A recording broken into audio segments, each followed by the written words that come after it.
think to myself, what a wonderful world.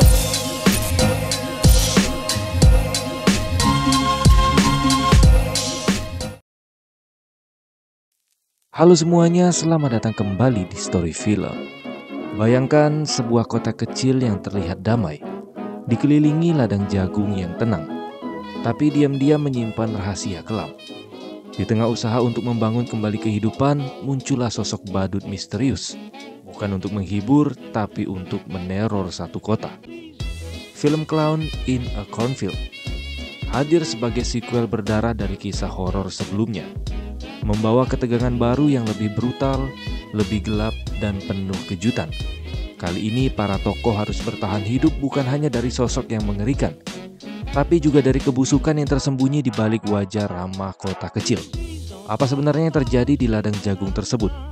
Dan mengapa sang badut kembali? Daripada makin penasaran, mending kita langsung aja masuk ke alur filmnya. Enjoy the video.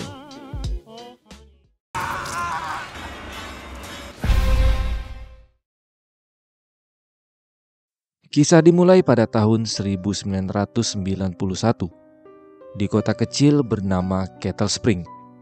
Malam itu terlihat sekelompok remaja sedang berkumpul sambil menyalakan api unggun di samping pabrik sirup jagung yang sudah tua. Para remaja ini terlihat sedang bersenang-senang. Lalu di antara mereka terlihat ada seorang blonde yang sedang memainkan kotak musik kecil berbentuk badut. Tidak lama si blonde itu pun memberi kode kepada pacarnya untuk adu mekanik di dalam ladang jagung. Dan tentu saja pria itu pun menyusul si blonde masuk ke sana. Di dalam ladang jagung itu si blonde binal pun mulai bertingkah manja sambil membuka sebagian pakaiannya. Namun dia berjalan terlalu jauh sehingga sang pacar pun kehilangan jejak. Di saat si pria mencari blonde, dia sempat melihat jejak kaki yang lumayan besar tertapak di tanah. Lalu tiba-tiba si blonde pun muncul mengagetkannya sambil memuncratkan darah ke wajah si pria, yang membuat si blonde pun langsung tergeletak di tanah. Lalu muncullah sosok badut menyeramkan yang dikenal dengan nama Frendo. Lalu kemudian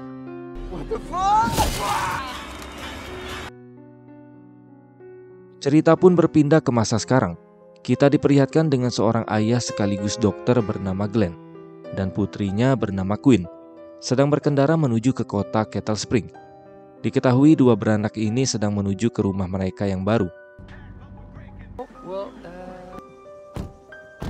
Namun setelah sampai di sana mereka baru sadar jika di lokasi itu tidak ada sinyal sama sekali. By the way, ibunya Quinn ini sudah meninggal. Dan semenjak kepergian sang ibu, hubungan Quinn dan ayahnya bisa dibilang tidak terlalu akur.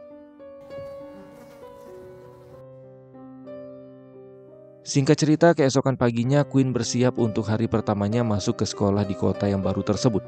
Di sini Glenn menawarkan untuk mengantar Quinn ke sekolah. Namun dengan ketus Quinn menolaknya, karena dia merasa sudah cukup dewasa untuk pergi sendirian. Ketika membuka pintu rumah, Quinn dikejutkan dengan kehadiran seorang remaja laki-laki yang berdiri di depan pintunya. Remaja itu pun langsung meminta maaf dan memperkenalkan diri. Dia bernama Russ. Dan ternyata dia tetangga mereka di rumah yang baru. Kemudian dengan santai Glenn bertanya apakah kamu datang untuk mengantar Quinn ke sekolah. Russ pun mengangguk dan akhirnya mereka pun pergi bersama.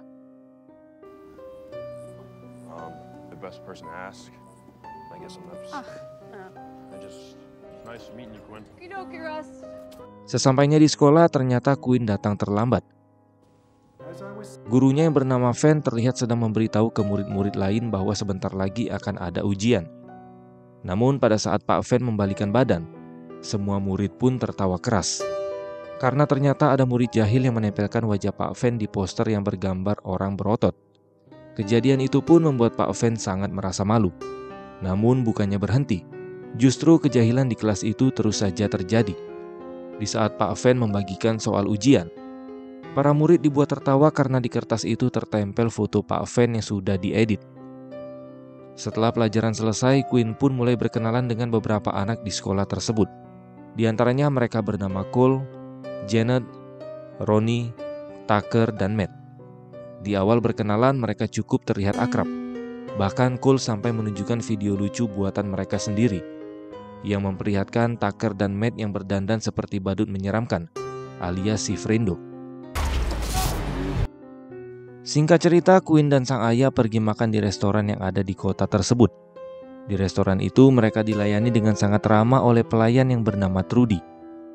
Lalu di saat mereka sedang menunggu makanan yang mereka pesan, terlihat sheriff bernama Dan yang menjaga kota itu pun datang. Dan dia pun berkenalan dengan Glenn sebagai dokter baru di kota tersebut. Tidak lama kemudian terlihat Cole and the gang juga datang ke sana. Namun kayaknya si Sheriff Dan seperti tidak suka melihat kehadiran mereka. Bahkan si Sheriff sampai mengingatkan Quinn untuk tidak berteman dengan mereka.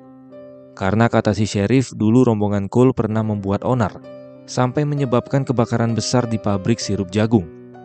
Lalu Sheriff Dan pun lanjut ngobrol dengan Glenn. Sementara Quinn pamit ingin pulang duluan. Namun sebenarnya dia malah menemui teman-teman barunya yang berada di luar restoran.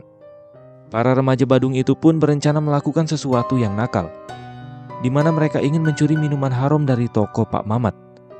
Ketika sudah berada di dalam toko yang mereka incar, Matt dan Tucker pun mulai beraksi dengan berpura-pura bertengkar untuk mengalihkan perhatian Pak Mamat. Sementara yang lain mulai mencuri beberapa botol minuman dari dalam kulkas. Malamnya mereka pun merayakan keberhasilan tersebut dengan noki santuy sambil bersenang-senang. Tidak lama kemudian Matt pergi ke semak-semak untuk buang air kecil. Di sana Quinn juga sempat bertanya ke rombongan Cole mengenai kebakaran di pabrik sirup jagung yang sempat dibicarakan oleh Sheriff Dan. Awalnya Cole tampak ragu untuk bercerita, tapi pada akhirnya dia pun mau terbuka. Cole berkata pada saat itu sebenarnya mereka cuma sedang membuat video prank untuk konten di sosmed mereka. Namun tanpa sengaja ada kabel rusak yang terbakar dan menyebabkan pabrik tua tersebut terbakar. Namun sayangnya orang-orang di kota itu malah menyalahkan mereka atas kebakaran yang tidak disengaja itu. Di sisi lain ketika Matt lagi buang air kecil, tiba-tiba dia diserang oleh sosok badut mengerikan menggunakan pisau, sampai organ dalamnya terburai. Kejadian itu pun membuat mereka semua terlihat panik. Namun ternyata itu hanyalah ulah dari Cole and the gang, yang sedang membuat konten untuk ngeprank si Quinn. Dan yang menjadi badut adalah si Tucker. Setelah itu Cole ngobrol santuy dengan Quinn. Quinn sempat bercerita tentang ibunya yang meninggal akibat overdosis pada musim panas yang lalu, yang membuat ayahnya sangat terpukul dan tidak mampu lagi bertugas sebagai dokter di tempat lama mereka, karena terus teringat dengan mendiang istrinya. Itulah kenapa sang ayah mengajak Quinn pindah ke tempat yang baru agar dia bisa melupakan kenangan indah bersama sang istri, dan memulai hidup yang baru di kota Kettle Spring. Di sini Cole juga bercerita tentang adik perempuannya yang juga meninggal pada musim panas lalu, akibat mau berenang lalu terjun dari tebing, tapi sayang lompatannya kurang jauh, dan akhirnya sang adik tidak masuk ke dalam air, tapi malah masuk ke alam yang lain. Obrolan tersebut membuat hubungan Cole dan Quinn semakin dekat, hingga Cole mengantarkan Quinn pulang ke rumahnya. Tidak lupa juga Quinn memberikan kecupan nyosor kepada Cole di dalam mobil. Oh my God! Wow! Tapi tiba-tiba mereka langsung dikagetkan oleh Glenn yang memergoki aksi mesum mereka. Glenn marah besar karena Cole membuat Quinn lupa waktu sampai pulang larut malam. Dia juga meminta Cole untuk menjauh dari Quinn. Oh! I asked you. Never actually mattered. That's how can you... Quinn yang kesal dengan tingkah ayahnya pun langsung ngambek dan masuk ke dalam kamarnya. Di dalam kamar, Quinn menonton video konten yang mereka rekam pada malam itu. Tapi tiba-tiba dia melihat sesuatu yang aneh pada video tersebut, di mana pada salah satu bagian di video itu ada sosok lain yang juga memakai topeng badut Friendo. Itu artinya ada badut Friendo asli yang ikut nimbrung di dalam video mereka. Merasa ada yang tidak beres, Quinn pun langsung meng-screenshot video itu dan mengirimkannya kepada Tucker. Setelah menerima pesan dari Quinn, Tucker pun langsung mengecek kamera ponselnya. Dan benar saja di rekaman itu terlihat ada sosok lain yang juga memakai topeng badut Friendo. Namun Tucker berpikir itu hanyalah bagian dari konten yang mereka buat. Tidak lama kemudian muncullah notif dari CCTV yang ada di depan rumahnya, yang ternyata itu adalah badut Friendo. Tapi lagi-lagi Tucker tidak mengambil serius. Dia menganggap itu adalah ulah dari Cole yang ingin menjailinya. Dia pun keluar sambil membawa pistol mainan lalu mengecek ke sekeliling rumahnya.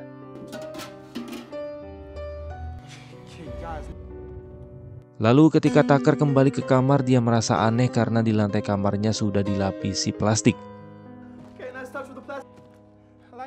Dan ketika membuka lemari, dia pun menemukan kotak musik badut dari pabrik sirup Bay-Pen. Dan di saat Tucker menutup pintu lemari, ternyata sosok badut Frendo sudah siap di belakangnya. Lalu tiba-tiba Tucker pun is dead di tempat. Kemudian scene berpindah ke festival perayaan Hari Pendiri Kota. Pada saat itu wali kota yang bernama Arthur Hill, yang juga merupakan ayah dari Cole, sedang memberi pidato di depan semua warga kota.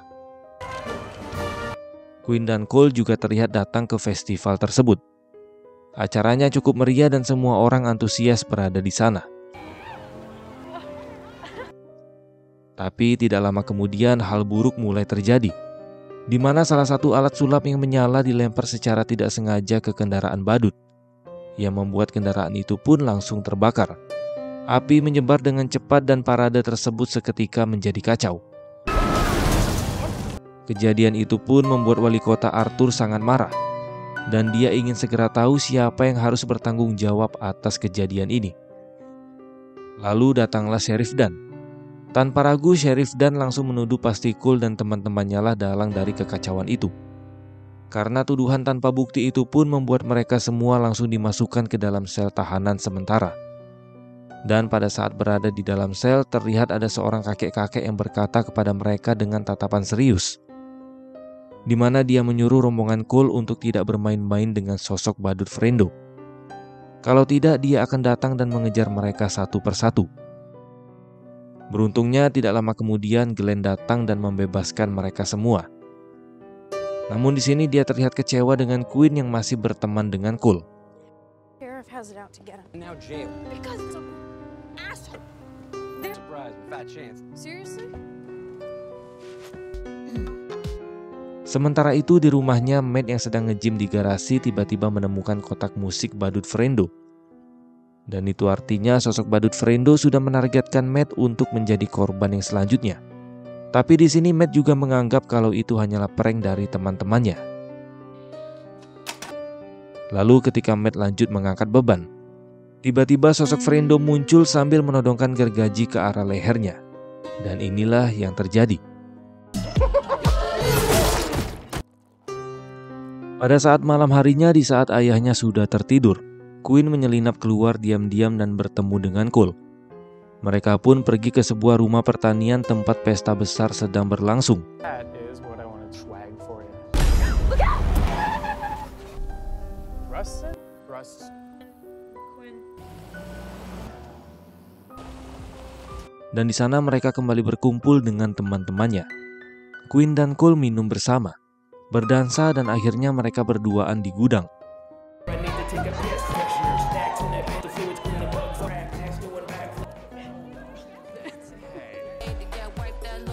Tapi ketika suasana sudah mulai hangat, tiba-tiba Cole menarik diri dan menjauh dari sana. Hal itu pun membuat Quinn merasa kesal dan kecewa. Lalu dia pun keluar dari gudang tersebut. Di luar dia bertemu dengan Janet dan Ronnie. Ronnie bercanda soal Cole yang sok ganteng dan suka menolak para cewek-cewek. Mendengar itu, Quinn pun tambah dibuat kesal. Kenapa mereka tidak memberitahunya dari awal? Janet yang tidak suka dengan cara Quinn berbicara ikut dibuat kesal. Dan akhirnya terjadi cekcok di antara mereka. Tidak lama kemudian tiba-tiba terdengar suara teriakan keras dari arah ladang jagung. Bersamaan dengan itu, salah satu teman mereka yang bernama Ginger keluar dari ladang dengan kondisi anak panah yang tertancap di punggungnya. Tapi semua orang berpikir jika ini ulah dari Tucker dan juga Matt yang memang sering membuat prank. Namun seketika suasana berubah menjadi mencekam ketika kepala Matt terlempar ke arah mereka. You bitch! You got caught! She's fucking dead. Lalu sosok badut Frendo asli pun muncul dari dalam ladang jagung sambil membawa panah dan langsung menyerang mereka semua. Di sini mereka pun terpojok karena pintu gudang itu terkunci. Beruntung Russ muncul dan langsung menyelamatkan mereka. Di saat Quinn mendekat untuk membuka topengnya, tiba-tiba muncul Frendo lain yang kini jumlahnya malah bertambah banyak. Ketika salah satu Frendo menyerang Quinn, beruntung Cole datang tepat waktu dan langsung menolongnya. Mereka berdua pun kembali kabur dan bersembunyi di gudang tersebut. Di sisi lain, Glenn terbangun dari tidurnya dan dia sadar jika Quinn sudah tidak ada di kamarnya. Glenn yang panik pun segera pergi keluar untuk mencari keberadaan Quinn. Sementara itu di dalam gudang tempat mereka bersembunyi, Janet mencoba menelpon polisi, namun di sana tidak ada sinyal sama sekali. Dan Frendo mulai mencoba memaksa masuk ke dalam gudang itu. Di saat situasi semakin genting, mereka pun menemukan sebuah terowongan rahasia. Dan mereka pun segera merangkak keluar lewat dari sana. Sementara Russ tetap tinggal di dalam gudang dan berniat menjebak para Frendo itu menggunakan bom buatannya sendiri. Di tempat lain, ketika Glenn masih sibuk mencari Quinn, tiba-tiba dia tidak sengaja melihat bahwa pintu kliniknya sudah dijebol oleh seseorang. Karena penasaran, dia pun mengecek ke dalam. Dan pada saat masuk, tiba-tiba dia disergap oleh sosok badut Frendo. Lalu dia diseret ke ruangan operasi. Di sana terlihat ada sosok badut Frendo lain yang terluka parah, terbaring di ranjang. Frendo satunya berbicara kepada Glenn, dan dia memberi Glenn dua pilihan yang sangat sulit. Menyelamatkan temannya yang terluka atau anaknya alias Quinn akan mati. Di sini Glenn tidak punya pilihan lain dan terpaksa melakukan tindakan operasi untuk menyelamatkan badut Frendo yang terluka. Sementara itu Quinn dan teman-temannya berhasil keluar dari terowongan. Dari arah kejauhan mereka menyaksikan gedung tempat Russ berada meledak akibat bom tersebut, yang membuat beberapa badut Frendo di dalam gudang itu ikut terbunuh. Di sana Cole ingin kembali untuk menyelamatkan Russ, namun Quinn langsung mencegahnya. Karena mereka tidak tahu jika nanti ada sosok Frendo lain yang kembali menyerang mereka. Alhasil mereka pun langsung menjauh dari ladang jagung tersebut. Sesampainya mereka di jalanan beraspal, mereka pun melihat ada mobil sheriff yang melintas dan langsung meminta bantuan. Pas dilihat ternyata itu adalah Sheriff Dan. Tapi di saat dia melihat Cole yang lagi memegang pistol, tanpa basa-basi dia pun langsung menangkap Cole tanpa mau mendengarkan penjelasan dari mereka. Para ciwi-ciwi ini pun sempat protes karena saat ini situasi sangat genting dan mereka sangat membutuhkan bantuan dari Sheriff Dan. Namun Sheriff Dan tidak peduli dan tetap membawa Cole pergi dari sana. Di sini Quinn mulai merasa aneh. Kenapa cuma Cole yang ditangkap dan dibawa pergi? Padahal di sana mereka juga sedang bersama Cole.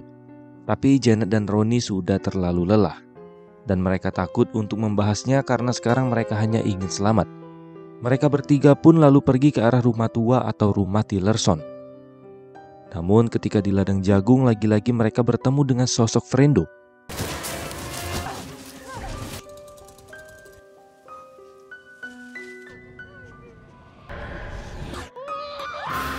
Di dalam pelarian tersebut tiba-tiba kaki Ronnie tersandung hingga akhirnya Frendo pun langsung membuat Ronnie bertemu dengan sang pencipta. Singkat cerita, Quinn dan Janet akhirnya berhasil sampai di rumah Tillerson. Di dalam rumah mereka melihat ada seseorang yang juga memakai topeng Frendo duduk terdiam di kursi seperti patung. Janet pun memberanikan diri untuk memeriksa dan dia menduga pria itu sudah tidak bernyawa. Tapi tiba-tiba terdengar suara telepon yang berdering dari lantai atas. Sayangnya mereka tidak tahu cara menggunakan telepon yang lumayan jadul. Bersamaan dengan itu, Gwen melihat ke arah dinding yang dipenuhi dengan kabar berita, serta foto anak-anak remaja yang ada di kota itu. Dari sini dia sadar jika semua teror mengerikan ini sepertinya sudah direncanakan dari awal. Tidak lama kemudian mereka pun menemukan kotak musik kematian Frendo. Dan di sini mereka baru sadar jika mereka sudah dijebak masuk ke dalam rumah tersebut. Lalu benar saja, di bawah mereka pun dibuat kaget dikarenakan sosok Frendo yang tadi duduk diam di kursi ternyata masih hidup. Dan langsung mencocol tubuh Janet menggunakan garpu somai raksasa hingga dia tewas. Quinn pun memberikan perlawanan dengan menggetok kepala badut itu menggunakan vas bunga. Lalu dengan terpaksa Quinn mencabut garpu itu dari tubuh Janet untuk membunuh sosok badut tersebut. Sementara itu di klinik Glenn berusaha mengelabui si badut. Dengan sengaja dia membunuh badut yang terluka itu dengan cara melepaskan alat bantunya. Setelah itu Glenn pura-pura panik dan meminta bantuan dari badut satunya untuk menggunakan alat kejut jantung. Lalu ketika si badut tidak sadar meletakkan pisaunya di atas kasur. Dengan cepat Glenn pun langsung bertindak dengan mencocol leher si badut hingga dia tewas. Dari hati si badut, Glenn mengetahui jika Quinn putrinya masih hidup. Dan komplotan badut ini berencana membawa Quinn ke pabrik sirup jagung bernama Bay-Pen. Sementara itu, Quinn yang berhasil mendapat kunci mobil mencoba kabur dari sana. Namun sayang mobilnya menggunakan transmisi manual. Sementara Quinn hanya bisa membawa mobil matic. Tidak lama kemudian 4 badut Frendo muncul mengepung dan mereka berhasil menculik Quinn.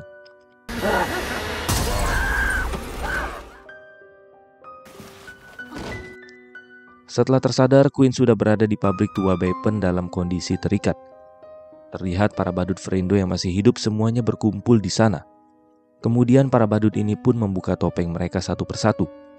Dan ternyata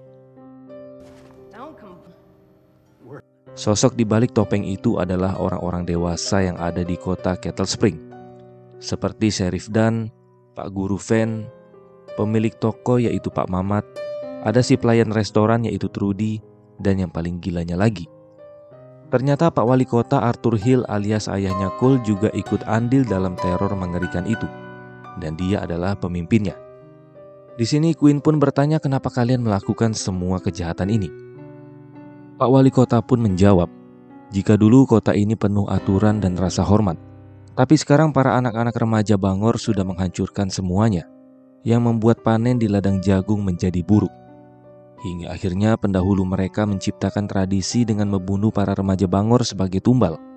Dan mereka yakin itu bisa memperbaiki panen jagung di wilayah tersebut. Dan sekarang mereka menargetkan rombongan Cole yang akan dijadikan tumbal. Karena mereka dianggap pengacau yang bisanya hanya bersenang-senang dan membuat prank konyol yang tidak penting bagi kemajuan kota. Kemudian mereka menunjukkan Cole yang ternyata masih hidup tapi dalam kondisi diikat dan tergantung. Bahkan Arthur tidak pernah menganggap Cole sebagai anaknya, karena Cole selalu membuat masalah dan menimbulkan aib bagi keluarga mereka. Cole juga dianggap sudah membunuh adiknya sendiri, karena seharusnya pada saat itu Cole yang mengawasi bisa menjaganya. Setelah itu Arthur memerintahkan Sheriff Dan untuk segera menembak Quinn. Tapi tiba-tiba tumpukan kayu dan beton di sana roboh dan menimpa tubuh Trudy serta Pak Mamat. Quinn masuk ke suatu ruangan dan dia menemukan banyak kostum Frendo di sana. Ketika Sheriff Dan akan masuk, dengan cepat Quinn memakai salah satu kostum badut dan berpura-pura menjadi bagian dari mereka. Ketika Sheriff Dan lewat, Quinn pun langsung membuka topengnya lalu memasukkan tongkat listrik ke mulut si Sheriff sampai dia modar. I'm not your fucking sweetheart.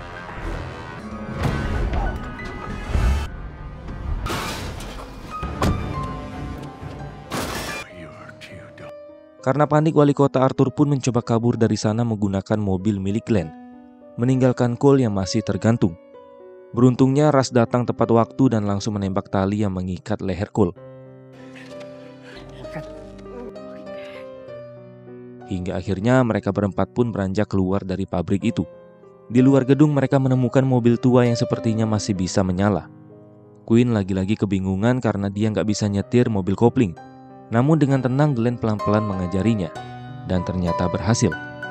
Tepat sebelum mereka pergi dari sana, ternyata Pak Guru Van yang masih hidup kembali muncul dan menghadang mereka menggunakan gergaji mesin. Lalu tiba-tiba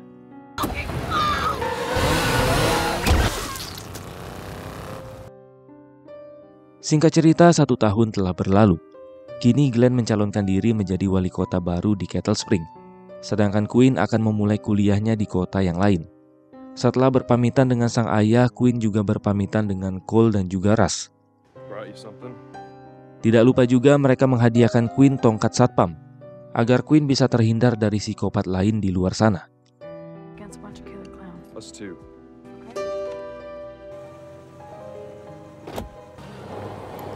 Di dalam perjalanan, Queen kembali menemukan kotak musik badut Ferendo di belakang jok mobilnya. Dan dia pun teringat jika Arthur masih hidup. Namun dia sudah muak dengan hal yang berbau badut. Hingga akhirnya Queen yang sudah tidak peduli langsung membuang kotak itu keluar. Karena dia ingin fokus ke dunianya yang baru. Dan film pun selesai. Ending yang sangat membadutkan. Film ini lebih menyorot ke konflik antara generasi tua dengan generasi muda, di mana generasi yang tua merasa sudah kehilangan kendali atas kota, sementara generasi muda yang ingin berubah dan mengekspresikan diri. Ketegangan ini pada akhirnya memicu teror dan kekerasan. Harusnya kedua generasi ini saling terbuka dan diberi ruang untuk saling mendengar. Jika tidak, ya begini akibatnya, di mana perbedaan bisa berubah menjadi bencana. Okelah teman-teman, mungkin ini aja yang bisa kita bahas pada kesempatan kali ini. Terima kasih sudah menonton dan sampai jumpa di next video.